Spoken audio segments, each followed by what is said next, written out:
Salut à tous, je suis super content de vous retrouver. Aujourd'hui, c'est le deuxième épisode des équipes qualifiées pour la Coupe du Monde.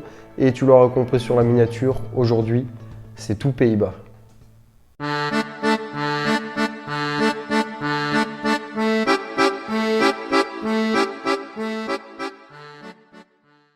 Alors, on va commencer par l'historique un petit peu de la nation. Un historique plutôt bref, on va aller tout droit à l'essentiel. Je vais tout de suite faire un petit point sur quelque chose qui semble être important. J'ai moi-même fait l'erreur, je me suis fait reprendre. La nation présente là sont les Néerlandais et non les Hollandais. C'est un point qu'il faut vraiment différencier. Les Hollandais sont une partie de ce pays, les Pays-Bas. Les Néerlandais englobent la totalité. Donc aujourd'hui, on va non pas parler des Hollandais, mais des Néerlandais. Et ces fameux Néerlandais ont cette image qui leur colle à la peau. Elle est considérée comme la meilleure nation du monde, n'ayant jamais gagné de Coupe du Monde. C'est vrai que quand on va dans leur pièce à trophées, l'armoire à trophées, ça sonne bien creux, c'est assez triste, assez maigre. Un championnat d'Europe seulement, il y a 3 finales de Coupe du Monde perdues. C'est un petit peu la tristesse nationale, entre guillemets. Il y en a deux, une en 74, une en 78, à l'époque du football total. Je le rappelle, le football total qui est un concept qui est né là-bas, aux Pays-Bas, qui consiste à ne pas avoir de poste précis où les joueurs s'intervertissent, tout le monde attaque, tout le monde défend. Le petit récap du football total.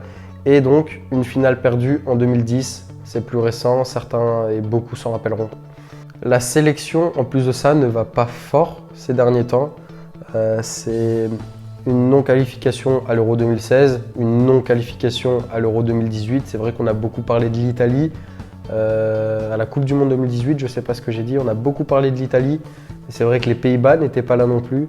C'est une nation qui s'est fait sortir en 8e du dernier Euro 2020/2021. Malgré une finale de Ligue des Nations en 2019, perdue contre le Portugal, ça reste la Ligue des Nations, elle est importante, on va dire, pour pas grand monde.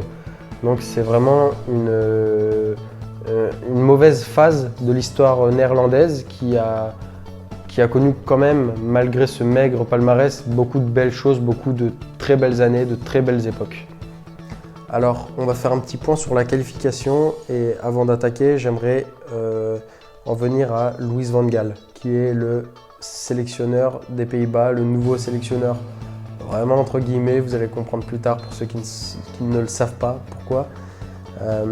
Alors, je vais faire une petite aparté dessus parce que Louis van Gaal a maintenant 70 ans et a annoncé être atteint d'un cancer de la prostate. Il est à la retraite depuis 2019. Et malgré la maladie et la retraite, il a souhaité venir aider la sélection, sortir de sa retraite. Il a bien précisé que pour un club, il ne l'aurait pas fait, mais pour les Pays-Bas, il n'a pas tellement hésité, au plus grand regret de sa femme. Louis van Gaal, ce n'est pas personne. Je vais vous énumérer son palmarès rapidement. C'est une super coupe, une coupe de l'UEFA, une Ligue des Champions, une Europa League, 2 Ligas, 2 Coupes du Roi, 2 Bundesliga, une Coupe d'Allemagne, 4 Eredivisie, une FA Cup. Voilà, donc ça reste un nom du football qui a navigué entre plusieurs clubs, je vous les affiche. Ce qui est marrant de voir, c'est qu'il revient toujours aux sources. À chaque fin de parcours, il refait une petite escale pour les Pays-Bas. Louis van Gaal, oui, donc c'est la 3e fois qu'il est sélectionneur de la nation. La première fois, c'était entre 2000 et 2002, où il n'a disputé que 14 matchs. Ça a été un désastre. Il n'a pas réussi à se qualifier pour la Coupe du Monde 2002. Il a pris la succession de Rijkaard, qui était sélectionneur juste avant lui. Il n'a pas réussi à qualifier son équipe, à la plus grande surprise de tout le monde, parce qu'il avait vraiment un super collectif, vraiment des joueurs de qualité. Un deuxième passage entre 2012 et 2014, beaucoup mieux, parce qu'il fait une 3e place à la Coupe du Monde en battant le Brésil, en écrasant l'Espagne en poule. Vous vous rappelez sûrement de ce match mémorable. J'étais plus jeune personnellement, c'est un match qui m'a marqué, c'était fantastique. Et donc son retour en 2021, vous l'aurez compris. Ce qui était marrant à noter, c'est que lors de son expérience entre 2012 et 2014, il avait sélectionné des joueurs qui risquent d'être sélectionnés, mais on y reviendra plus tard. Des noms comme Silesen, Depay, Blind, Wijnaldum. On y reviendra plus tard, évidemment. Et en ce qui concerne les qualifs purs, les qualifications, vraiment les phases de qualification de poule pour la Coupe du Monde, ça va tout de suite mieux. Il a pris la relève de Franck de Boer. Les supporters n'en pouvaient plus. Ça s'est très mal passé, des choix incohérents, des choses vraiment presque bizarroïdes. Depuis qu'il est là, c'est 9 victoires, 4 matchs nuls, 0 défaite. Donc voilà, c'est 13 matchs, une invincibilité en cours. Sur les poules, c'est 38 buts marqués en 13 matchs, donc 3 buts par match en moyenne. Ils en encaissent 1 par match, 13 buts encaissés en 13 matchs. Rien à dire spécialement pour le moment, on y reviendra aussi plus tard. À noter qu'à domicile, c'est 15 points pris, à l'extérieur 8. C'est peut-être pas très important, mais au Qatar, ils ne joueront pas à domicile, donc une petite faiblesse à l'extérieur. Mais voilà, pas grand-chose à noter, c'est peut-être pas très important. On doit cette réussite aussi offensive grâce à un superbe Memphis Depay, qui est maintenant l'un des tout meilleurs buteurs de l'histoire de la sélection. C'est assez flou ce qui va se passer, c'est que Wikipédia n'est pas forcément mis à jour, j'ai eu du mal à trouver, j'ai dû faire les comptes un petit peu moi-même. D'après ce que j'ai cru compter et comprendre, Memphis Depay, c'est 50 buts en sélection et devient le co-meilleur buteur avec un certain Robin van Persie. Alors c'est juste exceptionnel, j'ai compté 9 buts en plus depuis la dernière mise à jour, je vous affiche. Et sur les qualifications, Memphis Depay, c'est 13 buts, co-meilleur buteur, 13 buts à égalité avec Harry Kane et co-meilleur passeur avec Tadic et Goretzka. Donc c'est juste astronomique, il fait tout le jeu des Pays-Bas, c'est magnifique. Et à noter que Louis van Gaal s'est muni d'un staff évidemment autour de lui. Il s'est équipé d'un joueur qu'il a entraîné entre 2000 et 2002 quand il était sélectionneur des Pays-Bas, Edgar Davids.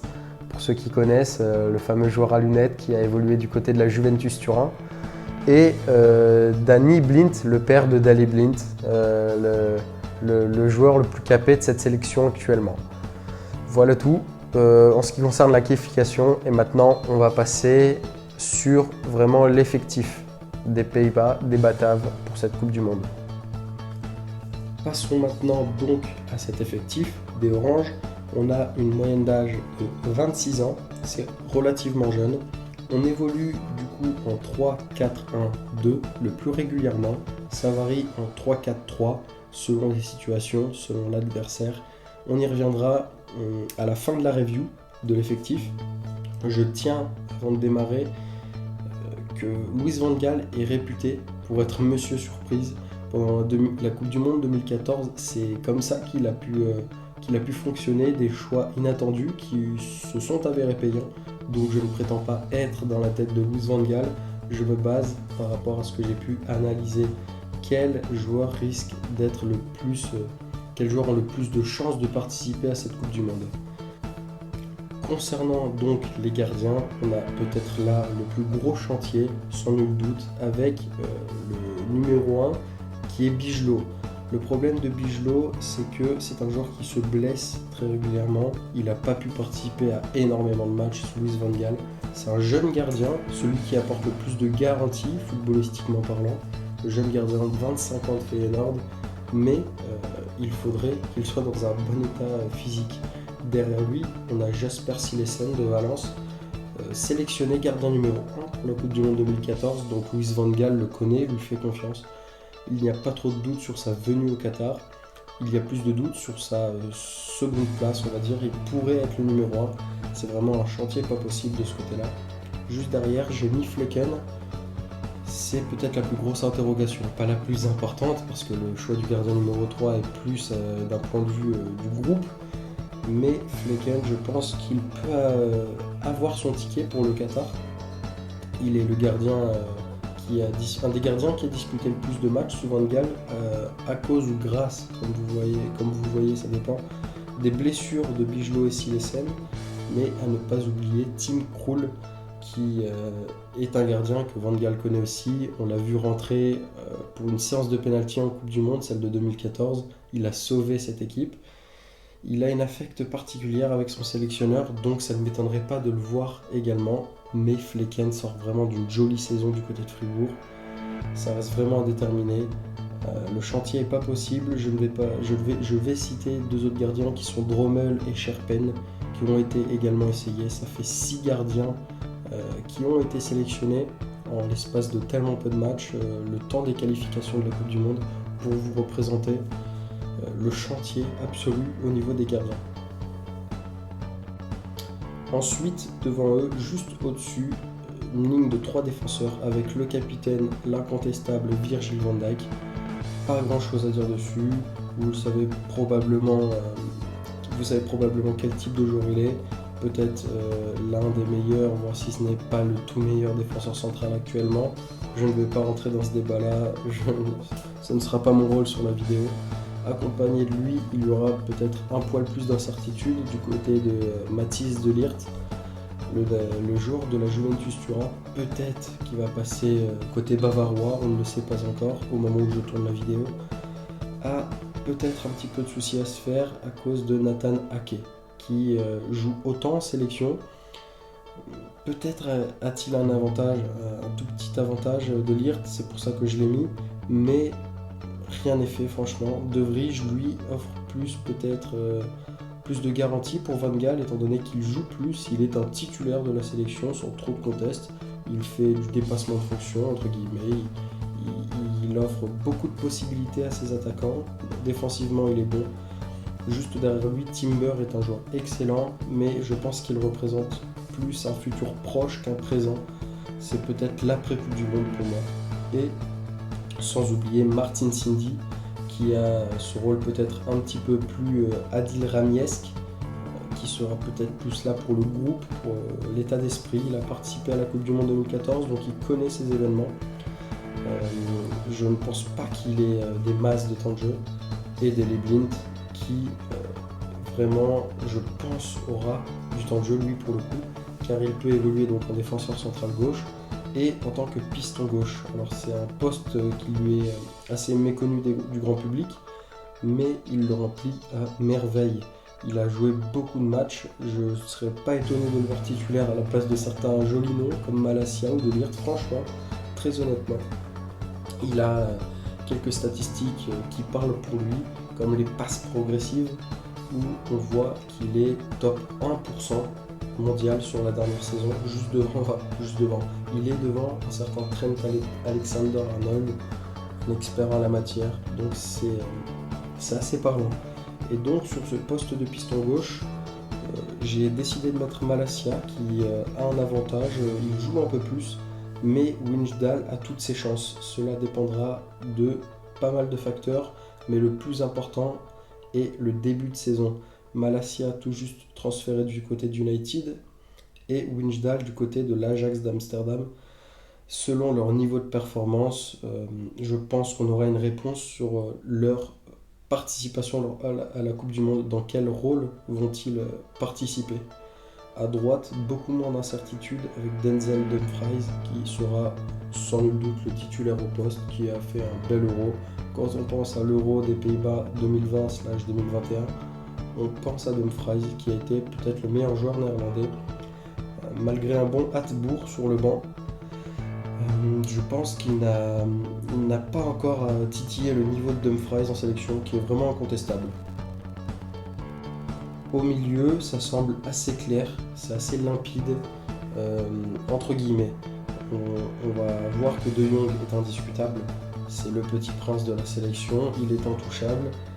Mais à côté, Gravenberch se blesse, il sort d'une saison pas incroyable, il est transféré du côté du Bayern Munich, c'est qui tout double, où il se perd, où on lui offre du temps de jeu et il devient phénoménal comme ce que lui est promis.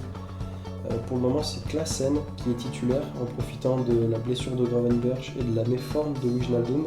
Klaassen remplit ce rôle convenablement, mais je pense que Gravenberch aura aura cet avantage sur lui. Wijnaldum, tout dépendra de sa forme. Va-t-il retrouver un club où il jouera avec un meilleur niveau? Et Koopmeiners, je pense qu'il pourra faire partie de cette liste, bénéficiera de moins de temps de jeu, mais n'a pas démérité. Il a donné satisfaction sur ces quelques matchs. Et là, beaucoup plus de variantes, on va dire. On a Berghuis en 10, l'ancien natif de Feyenoord. Il peut évoluer sur une aile, mais sous Van Gaal, il est préféré à ce poste-là. C'est vraiment le poste clé. Il a une importance capitale parce que sans lui, l'équipe se retrouve à jouer en 3-4-3. On va y revenir juste après avoir fini l'équipe des titulaires, entre guillemets.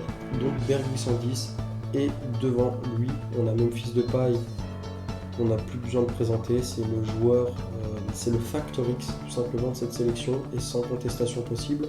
Même quand en club, ça va un petit peu moins fort, la mayonnaise prend toujours en sélection. Il est toujours ce joueur décisif. Et à côté, Bergwijn a gagné quelques points en sélection. Beaucoup de mal à Tottenham, mais en sélection, un joueur qui a su répondre présent, qui a fait vraiment de bonnes performances. En tant que buteur, on a Denaël Malen qui malheureusement se blesse, qui pourrait avoir une chance selon son début de saison, mais au vu des arrivées du côté de Dortmund, je ne crois pas que ce soit le projet que de le titulariser en quelque sorte. Et Wout Weghorst, c'est beaucoup moins bling bling, beaucoup moins brillant, paillettes, mais c'est un duo qui fonctionne avec Memphis Depay. Je pense le voir sous un rôle de remplaçant, de joueur qui ne fera pas la tronche s'il ne joue pas. Je me trompe peut-être, mais je vois les choses comme ça. On va maintenant parler de Gakpo et Lang, qui pourraient avoir plus de chances d'évoluer en cas de pépin pour moi de Berghuis. Si Berghuis se blesse ou ne donne pas un niveau de satisfaction en termes de performance élevé, on se retrouve avec un 3-4-3 où Memphis se retrouverait en 9, Bergwijn à droite, et je vois bien Cody Gakpo qui a un niveau franchement pour moi exceptionnel cette saison-là, être sur le côté gauche, et Noah Lang qui serait aussi à son poste-là de prédilection sur une aile gauche. Ça semble assez limpide. Malen peut dépanner aussi sur un côté, et on aurait Wout Weghorst qui pourrait jouer sur rôle de numéro 9, pas sur une aile, mais sur le numéro 9. Voilà, c'est tout ce que je pense concernant cet effectif, et j'espère que c'était assez clair, que vous avez compris. Maintenant, on va voir mon point de vue final, mon avis. Qu'en est-il? Maintenant, on va passer à mon avis final concernant la sélection néerlandaise, ne pas se tromper. Durant cette Coupe du Monde, je pense que c'est une équipe qui, ça va être assez cash, peut avoir toutes ses chances de même remporter la compétition. Il y a des joueurs de classe mondiale, même un à chaque ligne, ce qui est super important. En défense, on a Van Dijk. Au milieu, on a Frenkie de Jong. Devant, on a Memphis Depay. C'est vraiment ça, la colonne vertébrale est respectée. Il y a peut-être un souci au niveau des gardiens, mais un Bigelow en forme, c'est pour moi peut-être même l'avenir des gardiens. Je vois bien dans mes scénarios fantasques un Bigelow faire une Coupe du Monde à la Ochoa, à la Keylor Navas, c'est-à-dire vraiment se révéler durant la compétition. Les gardiens aiment ces moments-là. Je pense qu'elle a toutes ses chances dans le sens où, de toute manière, elle a une poule abordable, pas donnée du tout, parce qu'on l'a vu précédemment avec le Qatar, ça va pas être une mince affaire. Le Sénégal, dans la forme olympique qu'ils sont, l'Équateur qui est très accrocheuse, je me répète, hein, mais ce sont les faits. Donc ça va pas être une évidence, mais elle est considérée comme leader et peut assumer ce rôle-là, et doit le faire de toute manière au vu de ce qui se passe ces dernières années. Je pense que les joueurs peuvent avoir ce supplément d'âme, encore une fois, concernant Louis Van Gaal, qui est donc atteint de ce cancer-là, qui est expérimenté, il a le respect de tous dans le vestiaire. C'est quelque chose en plus ce qui se passe pour lui, et ça impacte forcément le groupe, et je pense de la bonne manière. Des joueurs qui peuvent se transcender pour lui, ça ne fait aucun doute. Concernant cette sélection néerlandaise, il y a plusieurs points primordiaux pour que la mayonnaise monte. Pour être champion du monde, il faut que tout concorde. Ce n'est qu'une infime chance pour toutes les nations, il n'y a qu'une infime chance pour que tout se déroule parfaitement, mais c'est des choses vraiment primordiales. Il y a l'effectif, la qualité de l'effectif, le football que procure cette équipe. Il y a la cohésion, c'est quelque chose dans une compétition internationale qui est peut-être même le plus important. Et il y a la poudre de perlimpinpin, cette petite recette magique, ce petit quelque chose qui fait que c'est assez inexplicable, mais dans chaque sélection, pour gagner une compétition, il faut qu'il se passe ce truc-là, qui ne s'explique pas bien, mais il le faut. Concernant l'effectif, on sait qu'il y a des qualités à tous les postes, c'est indéniable. C'est pour moi un effectif qui pourrait avoir l'envergure d'une équipe championne du monde, mais selon ce qui se passe au début de saison qui va arriver là, avec les joueurs transférés, les retours de blessures, etc. etc. Un Gravenberch qui fonctionne au Bayern Munich et un Gravenberch qui est remplaçant et ou blessé, ça sera tout de suite pas la même chose au milieu de terrain. Pareil pour Wijnaldum, ça te métamorphose une équipe. Il faut que tout concorde parfaitement. Ils ne peuvent pas se permettre d'avoir ne serait-ce qu'un joueur en moins, un joueur en méforme, sinon ça ne peut pas fonctionner. Mais avec tous ces éléments-là, c'est déjà 50% du travail. Les 50 autres pourcents, c'est la cohésion. Et la cohésion, je pense que justement, il se passe quelque chose chez les Néerlandais. Ils me font penser à France 2018. Il y a quelque chose dans cette équipe. Ce que je ressentais pour France 2018, ou ce que vous avez ressenti vous peut-être même, où on se disait, il y a une équipe, cette équipe va gagner la Coupe du Monde. Il y a un groupe, c'est super important, c'est 50% du travail, comme pour la qualité du jeu. Et j'ai l'impression, j'ai le sentiment qu'il y a ce quelque chose chez eux là. Je l'ai vu sur Twitter, où j'ai d'ailleurs répondu en commentaire, concernant les joueurs qui s'entraînent avec les maillots de leur premier club.